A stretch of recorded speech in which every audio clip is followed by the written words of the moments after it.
Hi guys, just did a video for you about the more on the solo. So my voice is kind of really scratchy. Give me a second. Hold on.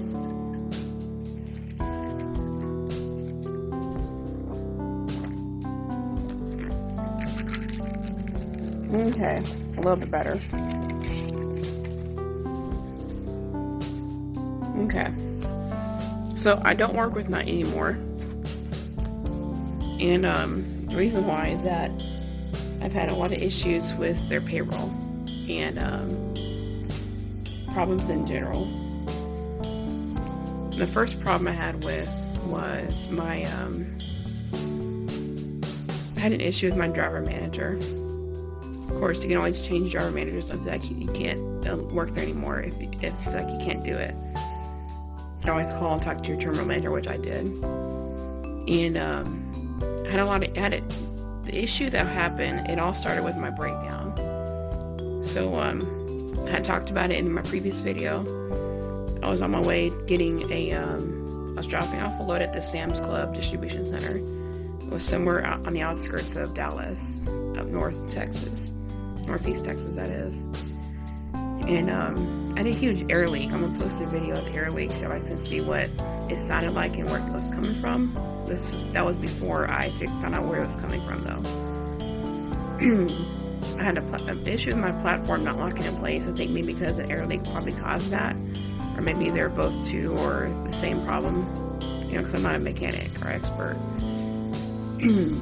And I was directed by breakdown to go to the night terminal in Dallas because they're the only ones allowed to work on platform issues, I guess because of insurance or legal purposes. So I drove 15 miles bobtail, and I was really excited trying to get that next load because that was my first out-of-state load.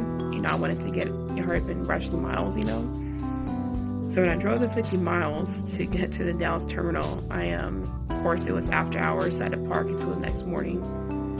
And my trainer was actually there, so it was pretty nice. If you ever hear about her name's Bridget. She's pretty cool. She was really patient with, handling new people like me. And we pretty much went, if you're training, by the way, you're going to be OTR no matter what. You're going to be up in the mountains. They might take you in the snow, depending on what time of year. And it's a good experience, even if you plan on only doing regional or local or dedicated. So. And she was there. I went ahead and texted her before I drove to the Dallas terminal, and said, hey, there's a big air leak with my truck, but I can still drive it. It wasn't like that massive. But it was enough to notice the governor was cutting out a little bit more frequently than normal. So when I got there, me and her checked it out. She showed me what was shooting air out. It was at some type of brake valve part in the back behind the platform. And it took me 4 days before I could actually get that truck fixed. And during the 4 days, it was the worst experience because I was just barely getting off of Squire pay and getting normal pay. And during that time when I was broke down in Dallas, I did not receive a paycheck in over 2 weeks from Night. That was after I got issued my first truck. They did not pay me for 2 weeks straight. The last paycheck I got from them, which was still Squire pay, was April 4th. And it was I think, almost the 20th of April. I've not gotten paid yet. And I was living off advance money. That was a horrible experience because it's really hard and difficult to live off of $65 a week on your advance pay. So I had a fallout with my driver manager. I called him around day 2 or 3. I think it was afternoon of day 2. It might have been 3. I don't know. Got upset because I was already frustrated. I'm only getting these short, tiny little trips. They're not giving me as much money. You might get about around 150 to 250 a short distance load. And, of course, the longer the miles, the more the pay because you're driving more. If the wheels ain't turning, you ain't earning. So, I had a fallout with my driver manager. I got really upset. I started crying, which I rarely even do, because I was already only down to the last $30 in my pocket for the next 7 days. I got denied in advance because I'd already taken it out. You only are allowed one advance per week. And my truck was in the shop. It was still in the mechanic shop. I could not even sleep in my own truck. I actually slept in the driver lounge on the couch one night. And I had only down to 1.5 days worth of food left of canned stuff, like canned beans and chicken in my truck. I had no refrigerator. So I pretty much had other truck drivers for night giving me food and buying me stuff from the vending machines. And one couple, I forgot what their names were, but they were really nice, and they actually donated a cube fridge, which I still have. And it was brand new, and it worked perfectly fine. So when I went to Walmart with the last $30 out of my pocket, I got some stuff from my refrigerator, like some meats, like some fresh raw meats, and put them in there. And I got myself some more canned stuff, which is the cheapest I can try to stretch my money, the last $30 out of my pocket. So instead of raised hell with my driver manager, I threatened to quit because I just had it with that company. Not getting paid for 2 weeks is very, very stressful and difficult, especially if you have bills and a family to support, which I do. And I told them I already went through both my advances the past 2 weeks. I don't know what it is, but I have like 5 loads that have not been paid for. So they owed me well over at least $1,000 in back pay and another $500 of training, which they had not owed me yet at that time. So I got upset with him on the phone. I was crying and stuff.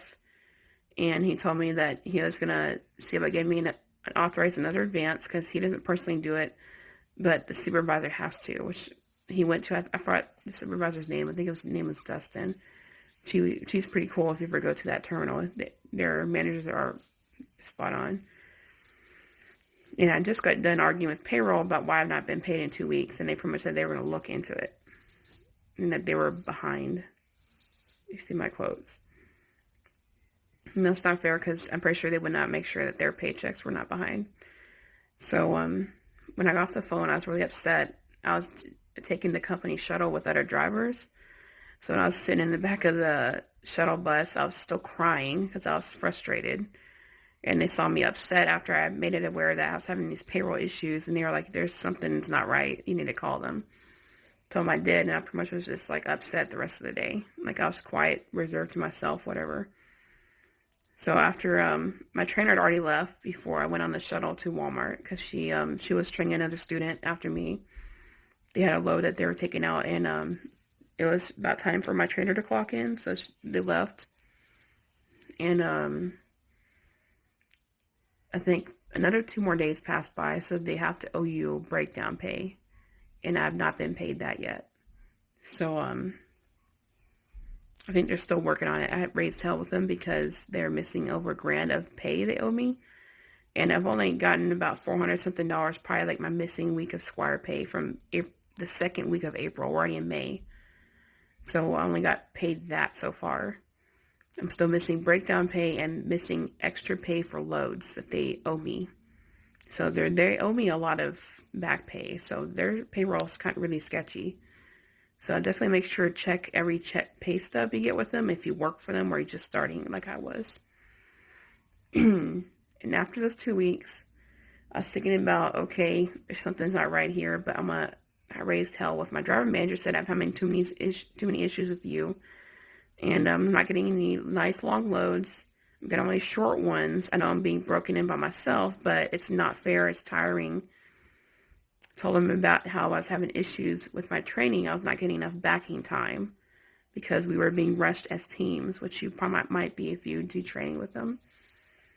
And make sure you always take time to back because a lot of times when me and my trainer were out running during the 4 weeks of the Squire training, I did not have only maybe backed up probably about 4 times, but I managed to pass my first testing back up. And once I did get back, I didn't realize I was missing the extra pay of Squire week from April, the second week. I had to come back in town because I had let the company know even a month in advance, even way back in March, I had to have the week of April 23rd, the whole week off because I was flying out of the country, which is what I mentioned about in my other video. My driver manager, he starts signing me loads going from the Dallas area down to Houston to San Antonio and back to Houston, he told me. But then he changed his mind and said, oh, you're going from San Antonio down to Laredo, then all the way back up to Houston. Then the next phone call I get was like, well, you might not be able to get back in town in time. And already at that point, I was already frustrated with everything of the company. I said, look, I had pretty much took the truck to the San Antonio yard where I was doing the drop for relay at. And what drop for relay is that you take a loaded trailer to a drop off point for another driver to take over the rest of the way to you. And that relay I was doing, it was to pick up from Pasadena, Texas. It's going to go all the way up to Salt Lake City, Utah. And that was going to be a lot of miles for me to earn. But I had to be out of town for my fiance's government appointment. So I took my truck over to the San Antonio yard. It's a gated area. It's not too bad. They just have a lot of other companies sharing it. So just make sure that you watch out for people walking around. There's usually like a lot of people working on cars and trucks and stuff there. They usually just keep to themselves. It's not really a bad area to park at. Especially if you don't want to pay for rental spots, you can park your own issue truck there. Even if you're just in town visiting, you can park there and get like a lift to your house or something. But I parked my truck there. There was an empty trailer. I hooked up to it. I did pre-trip everything. And I wasn't required to pick up my next load that day. It was so slow. That's how they were having my load scheduled. I don't know if I pissed somebody off or what, but I was already frustrated a lot with the company. So the next day, I did not get any phone call. Every time I called my yard manager, I always got the answer machine. And this is even like periodic times the other day. So I was like, okay, so I'm being ignored. So I talked to my folks about what they think. They told me just go ahead and pack up the truck because it's wrong that you're owed 2 weeks back pay and they haven't paid you yet still. And I still had not received any dollar of my back pay at that point. So I was like, well, I'm not going to work for a company that's not going to pay me. I mean, you want to work for a job that's not going to pay you. So I pretty much just packed up my truck. I left the keys in the door. I had inspection sheets. I did a full inspection on the truck and trailer and took pictures and videos because I was just going to leave it there as a secure yard. It's for night anyway. So I left and I talked to my driver manager and said, hey, I'm having all this trouble, or the terminal manager, not the driver manager. I talked to him. His name is Austin for the Katy yard, and told him all the issues I had, the pressuring coming from my driver manager about forced dispatch, which y'all guys claim not to be a forced dispatch company. Had these issues with training with him, same guy. He wasn't giving us enough time to be like a single person schedule, at least every now and then, so I can work on backing. It was always a team. And I told him about the missing pay for 2 weeks, and I started not getting paid for the loads I did myself at all. I even had all my paperwork. I scanned them in every single time I did my load. I was organized. I don't know what it was with payroll. I got text saying that they were a day behind, which I think is BS. I told him all my frustrations. I told him I got upset because I was living off of my advance money. It was terrible. And he said, well, just go ahead and just take your out-of-country trip. We'll go ahead and we'll assign you 2 more weeks of training, which you'll get training pay only, but we'll have you work with a local driver to work on nothing but backing to help me out with it. And of course, I managed to survive almost 2 weeks on my own backing and stuff, but I just felt like I needed to know the access point I'm backing at an angle, which of course, the way you do it on training, they have you do it at a 45-degree angle to back in. So I was like, okay, I'll take that. I mean, I don't want to work with the same DM anymore because he's rude. And so my DM his name was Alex. He's pushy. So I would say if you're assigned to him, be careful. And he was like, no problem. We can take care of that. We'll assign you to a driver manager. Go ahead and take your week off. Call me back on the 30th. And then we'll see about getting you back in town to do 2 weeks of training.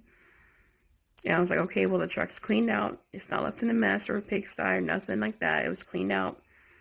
And even the outside, I did an inspection report. I have the copies with me. I left 1 copy in the truck.